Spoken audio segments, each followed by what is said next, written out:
Hello, and welcome back to Something to Noodle On. I'm your host, Mac, an average 30-something exploring the complex questions that keep us up at night. Lately, I've been thinking about the struggle between success and creativity. Why is it that the closer we get to the top, the more our ideas start to flatline?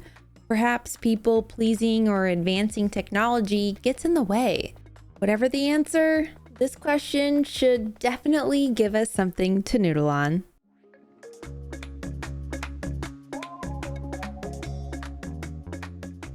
One of the greatest gifts the internet has blessed us with, especially for creative types, is the ability to easily share our creative works with an audience. No longer do we have to wait for somebody important in the industry to take notice of our efforts. With the click of a button, we can post our artwork to an online gallery or self-publish and distribute our stories. Maybe even build a channel for our videos, or hell, even host a podcast. There's absolutely nothing in our way to stop us from dipping our toes into multiple formats of expression. The potential for creativity is limitless. A simple idea can turn into a sprawling multiverse of imagination. If you have time to make it, the internet has space to store it and share it. Because we have so many accessible options at our disposal, it's natural to want to try everything at least once. And I believe it's in these beginning stages of exploration that we truly allow our creativity to flourish. At this point, we don't have any burdens or expectations to influence the process. We're simply creating for the sake of creating, giving our imaginations free reign of the canvas, the notebook page, or heck, the computer screen. Our works of art are vivid and vibrant, pure and untainted by any outside forces. We find success in our own self-satisfaction and occasionally in the passing admiration of others. When we're on top of our game, creativity flows unbridled until it doesn't anymore. Sometimes we're just experiencing a temporary block, or we just need some new source of inspiration. We buckle down and do what it takes to get our creative juices flowing again. And then we're back in the zone. No problemo. Other times, we're faced with seemingly insurmountable obstacles. There is a certain turning point that many creators hope to come to, even if we never really verbalize it. It's that intersection where hard work meets opportunity and a lucky star shines down on us. The next thing you know, our creative talents are the source of our income, and we're living the dream. Recognition is great, but when you hear the people cry, "Shut up and take my money," it's an amazing feeling, almost like soaring through the air. We ride the wind for as long as we can. With hard work and determination, we might even find ourselves at the top. As they say, the view from the top is spectacular. For many, this is the pinnacle of success, though we are each able to define what success means to us. Regardless of what that entails, we want our audience or our customers or our subscribers to continue enjoying our work. But the more we succeed in captivating our supporters and earning revenue, the more our goal becomes about maintaining sustainability and longevity instead of sharing our artistic vision. Then the inevitable happens. We hit that creative dry spell and everything changes. But what causes our focus to shift like this? One big reason is outside influences play a large part in defining how our content takes shape. Once we have a dedicated fan base, the pressure to deliver satisfying and enjoyable content or goods begins to mount. Suddenly, we're no longer relying on our own instincts during the creative process, but allowing the audience to influence what we make and share next. This is especially true if a large part of our revenue is earned from commissions. But even if we aren't making what people are telling us to make, we're still trying to figure out what everybody wants. whether that's a game they want to see a live streamer play or a topic they want to hear a podcast or discuss. Hint, hint, nudge, nudge, wink, wink. A lot of existing documentation explores the influence of consumer behavior and buyer personalities or personas on sale. Audience demographics such as age, gender, or location have an obvious effect on what content resonates with specific groups of people. What's important to one demo may be inconsequential to another.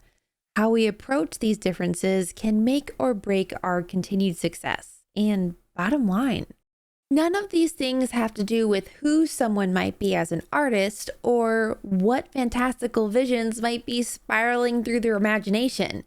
And yet, these external influences cannot be ignored if success is to continue. When I look at my own success on YouTube, you can see the turning point of videos I wanted to make and the videos the audience wanted to see. I love just dicking around in Minecraft, but those videos don't get the same views as a one block or a structured retelling of a story. So in order to keep the success I have to make videos that the community wants to watch. Returning audiences and frequent customers come to expect certain things from our work. When we deviate from the standard of expectation, there's a tendency for people to seek out what we were originally creating elsewhere. Unfortunately, we don't succeed simply because our work is well crafted. I wish that was the case. Lots of talented people are still out there waiting for their big break, hoping to finally be discovered and lavished with praise. Rather, there is some tantalizing je ne sais quoi in their stories, visuals, and tangibles we share that is resonating with the fans of our work, coaxing them to come back and devour more of the fruits of our labors. Changing the focus, the scope, or even the medium through which we are sharing our work can lead to dissatisfaction with our core audience. If we take away the delicious offerings that fed our fan base in the first place, chances are they will leave to seek out new sources to fulfill their content cravings when it's taken away from them. This is commonly seen on video or streaming channels, especially Twitch and YouTube. It's not unheard of for a streamer to start out playing a variety of different games to a handful of viewers and then all of a sudden explode when they start playing the right game at the right time. They become known as a Minecraft streamer or a horror streamer, and their viewers keep returning time and time again to see what adventures they get up to in those games that day. They're eventually faced with the difficult choice of continuing to dedicate themselves to that one game that everyone's eager to watch, or returning to their roots and playing the games that they love and they originally wanted to play. For many of them, that means choosing between financial stability and streaming for pure enjoyment. They might be happier streaming a random assortment of games, but the audience who showed up for Minecraft or those horror games will likely browse to a different creator who can give them exactly what they want. Quality can also come with certain expectations. It's normal for our first drawings to look really bad, or our first video game to be a little buggy. Maybe our first live broadcast has a few green screen fuzzies. Everyone has to start somewhere. But as we continue to create and hone our craft, the quality of our finished product improves. If quality is unreliable or in a noticeable decline, all that good favor we've built up will start to dwindle away. Loyalty can only go so far. Eventually, our fans, our customers will go elsewhere, seeking better and more consistent content or goods. When expectations of our hard work are formed, we make it our goal to meet or exceed those expectations because we want to keep our supporters happy. It's a natural part of the creator-consumer relationship. The downfall, however, is that letting expectations define our work makes us less likely to branch out and explore new ways to create for fear of backlash. It's like we're trapped in a box.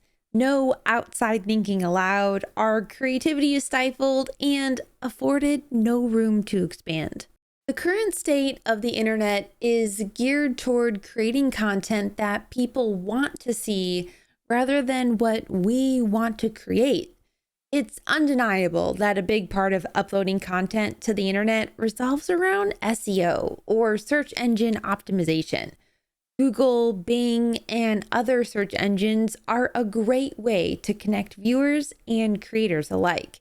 But the result pages are certainly designed with the consumer in mind rather than the producer. Because SEO works by examining data trends based on what people are searching for by connecting keywords from search strings to content on the web that matches those keywords.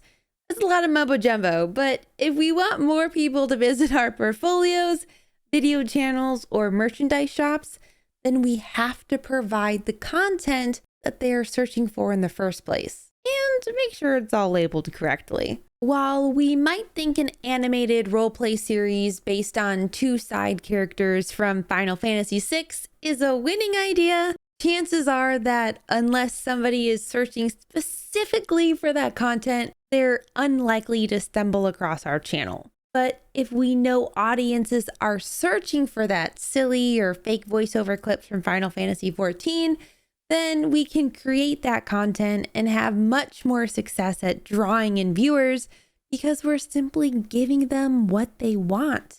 This, of course, highly influences our creative process. We can try to ignore the impact of SEO and go at it our own way. It's not impossible to succeed this way, but it's certainly more difficult. The math checks out and the science is there. However, it's also easy to become too concerned with SEO.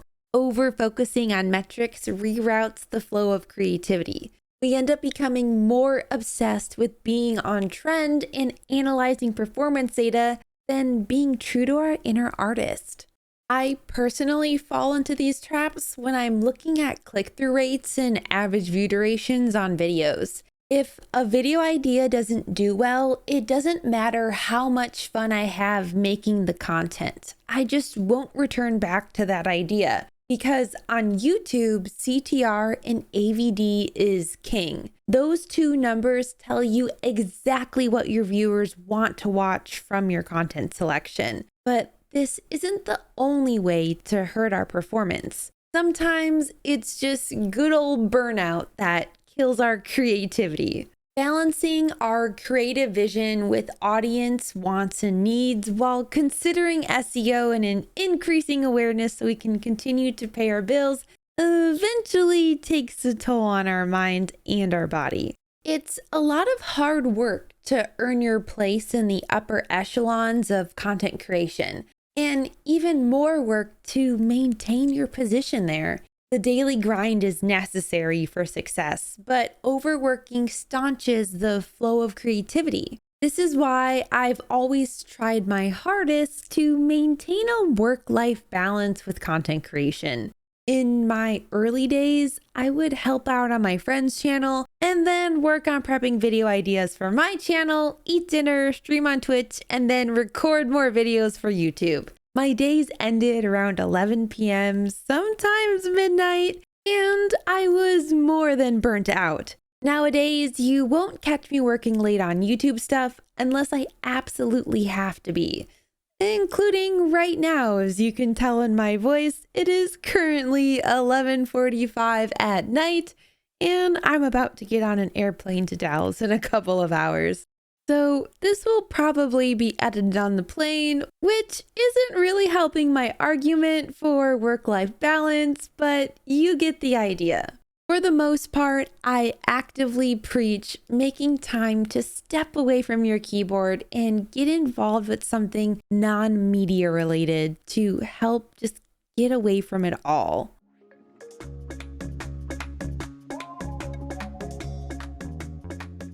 Internet success isn't the only creativity killer. We can just as easily fall into this trap when trying to turn our artistic hobbies into a side hustle that operates offline or mostly offline. Engaging in an artistic hobby is a really great way to relax while learning new skills, and it leaves you with something to show for your efforts. Activities that put our hands to work can increase our coordination, and studies have even shown that routinely partaking in enjoyable hobbies can reduce the amount of stress that we're under. Crafting, in particular, is a very popular creative endeavor that usually results in delightful decor and meaningful gifts for friends and family. Plus, being able to admire our handiwork at the end is also really satisfying. The same can be true for knitting, crocheting, cross-stitch, macrame, embroidery, and all those other thread, yarn, needlework arts. Before long, you end up with a pile of carefully cut, glued creations you just can't help but share with friends and family. Who doesn't need another handmade scarf after all? This production field generosity, however, comes with a caveat. The more you develop your skills, the more in demand you become. Thus, your unique abilities and creative vision are covetable. It starts with a simple Insta or Facebook post showcasing one of your creations that you're particularly proud of. Friends and family flood you with likes and shares, extending your reach beyond your immediate circle. More and more eyes are on your work, and eventually someone reaches out with the question, "Hey, can you make one for me?" Skilled work attracts attention, no matter the field. And let's face it, we all have different areas of strength. So what if every perler bead Mario I try to make melts into an unrecognizable blob? I can just log on to Etsy and buy one created by someone else who is much better at wielding a hot iron than I am. Of course, the same is true the other way around. You've got what I want and I've got what you want, but thanks to the free market, everything comes with a price. And just as before, we find ourselves pursuing new horizons. This time to peddle our wares at craft fairs, local vendors, and farmers markets, while our social media inboxes fill up with numerous requests and our storefronts demand constant attention. We're back in business, baby! Unfortunately, however, it's so easy to lose sight of the original goal, which was just to enjoy a hobby and unwind with some stress relief. And when we abandon that goal in favor of making a living, we see the demand increase, and so does our productivity. And our fun pastime is no longer fun. It's an endless slog of work and deadlines. For a lot of us, the urge to create begins with a deep appreciation and enjoyment of someone else's work. We form our own ideas based on an original source, and then we spin it into whatever wild and random direction our imagination wants to go. Similar to the way fan fiction writers are inspired to reshape and expand the story worlds they love. Makers and crafters browse Pinterest and watch 5-minute craft videos until something flips the proverbial light switch, and a new creation soon makes its debut. Simply put, we liked it, so we made our own version of it. As a hobbyist, this method works, as does taking the "these are the supplies I have on hand, let's see what we can create" approach. But of course, switching to commissions mode changes everything, because the question is never just, "Can you make one for me?" It's, "Can you make one for me, but in blue or bigger or with a different fabric or of this completely unrelated object I desire?" Those outside influences have jumped to their feet yet again, stamping out our ability to freely create. If you're fully taken the leap and committed to starting your own brick and mortar shop, fulfilling commissions is just one facet you have to deal with. You also have to create enough product to keep your storefront filled. A shop with only a few bracelets and a random pair of knit socks isn't likely to attract much foot traffic. While making your own jewelry or decorations does afford you more creative liberty, it takes time to make these things, especially if you have excellent sales numbers and need to constantly restock your inventory. If you take your show on the road, you also have to factor in time it takes to load up your merch, travel to and from the event location, set up your sales displays, and service the parade of customers flocking to your booth. With so little time to finish so much work, that little bit of creative control you've stocked up begins to suffer. It's like this video I saw recently of an artist who created the same painting under different time restrictions: 1 hour, 10 hours, and 100 hours. All of the paintings, they turned out great, but the one that was done over the course of 100 hours had a much higher level of intricate detail and variation in color than the one completed in only 1 hour. One could argue that time is the creativity killer here, but it is success and the continued drive to maintain it that is limiting time in the first place. One of my friends is a talented artist who goes from convention to convention selling her prints in the various artist alleys. One day, I asked her if she was working on anything new or something just for her, and she gave me a look as if to say, "Silly girl, I do not have time to make anything else outside of what I'm currently doing." She didn't say this, of course, but I was met with a, "Oh dear God, no." I think when art or creation of any type becomes your job, you no longer seek this creative outlet for fun. It's like asking a chef to cook when they get home from work, or expecting a full-time artist to doodle for the sake of it. When your hobby becomes your job, you are no longer interested in doing it as a hobby. I know I personally fell into this with video games. I used to love sitting on the couch and just diving into a game, but recently I haven't been able to find that same joy I once did. I think for me, my brain thinks every little moment needs to be saved for streams, when in reality, I can savor these moments too.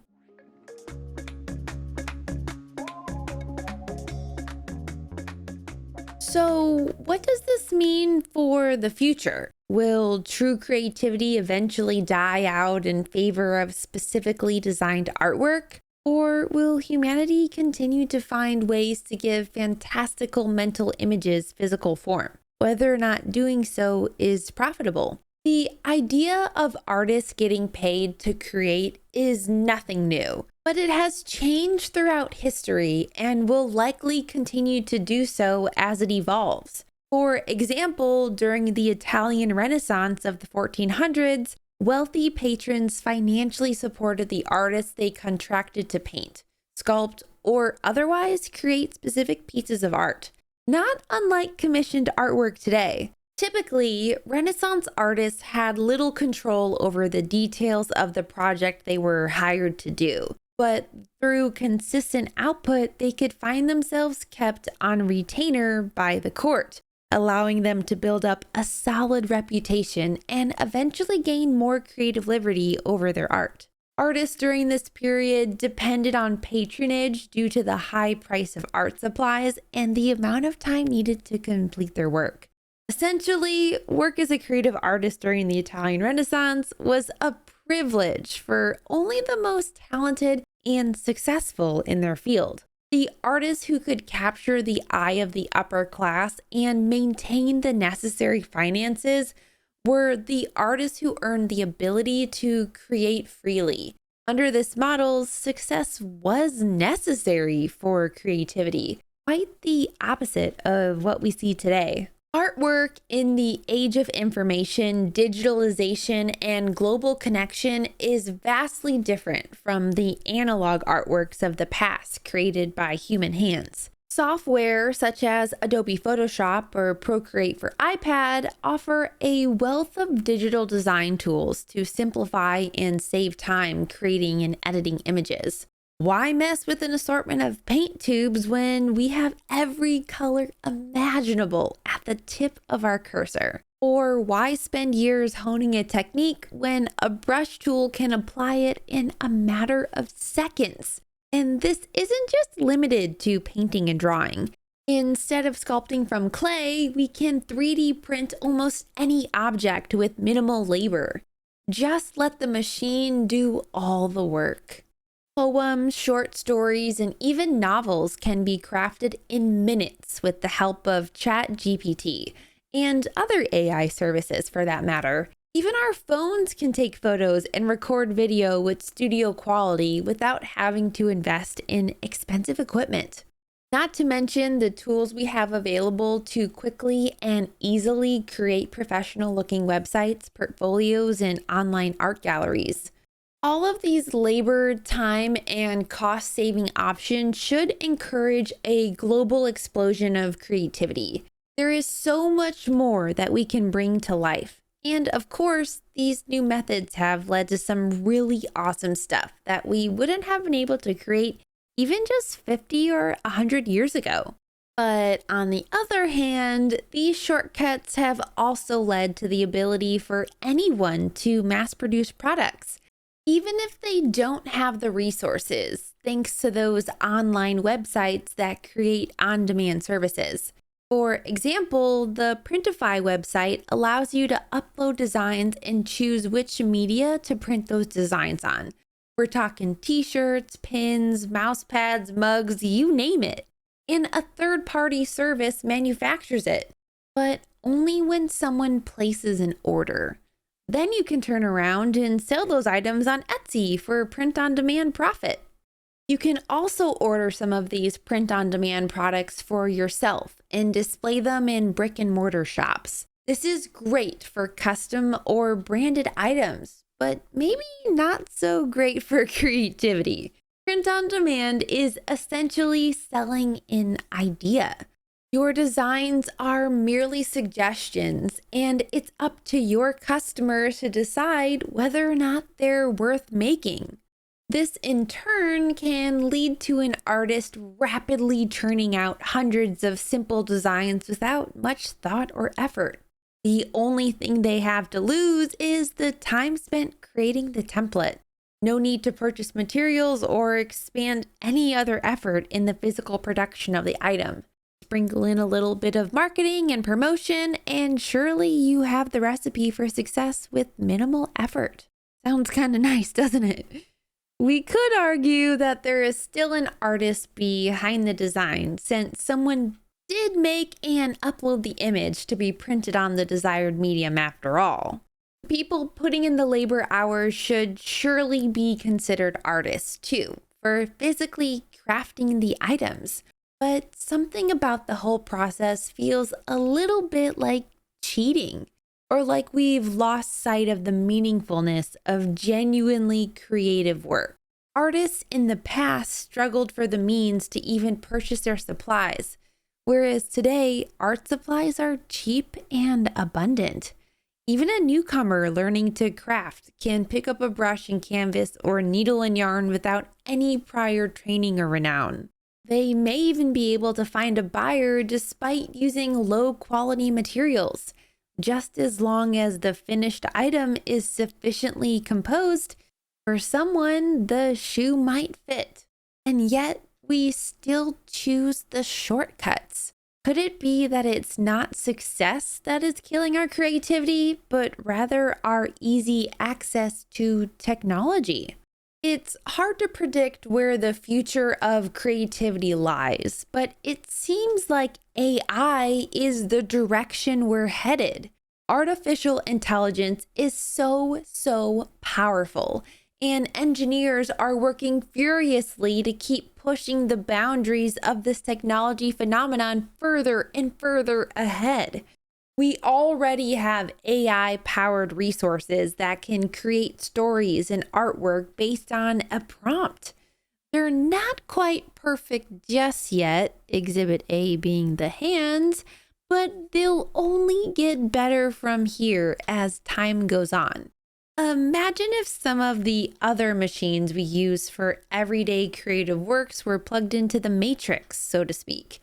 Take a circuit machine, for example, which is used to cut shapes from different materials and then draw with pens and markers following these instructions from a computer software.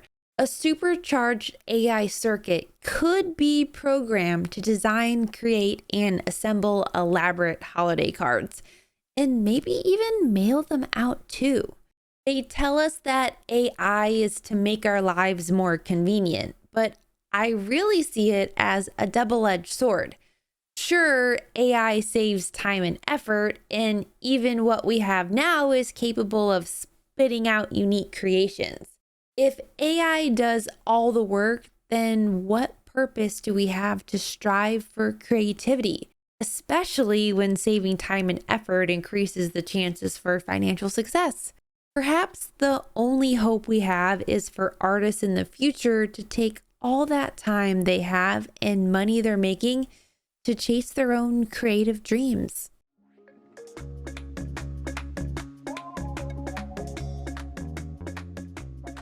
As we draw this episode to a close, I encourage you to noodle on the following. Are success and creativity mutually exclusive? Or is there some way the two of these can not only coexist or overlap, but also work in tandem with each other so that if one goes up, so does the other? If not, is it worth it to sacrifice one to achieve the other? Consider this. Movie studios constantly try to capitalize on the success of previous movies, leading to tons of sequels. Take the Marvel Cinematic Universe, for example. It's a prime example of this exact phenomenon.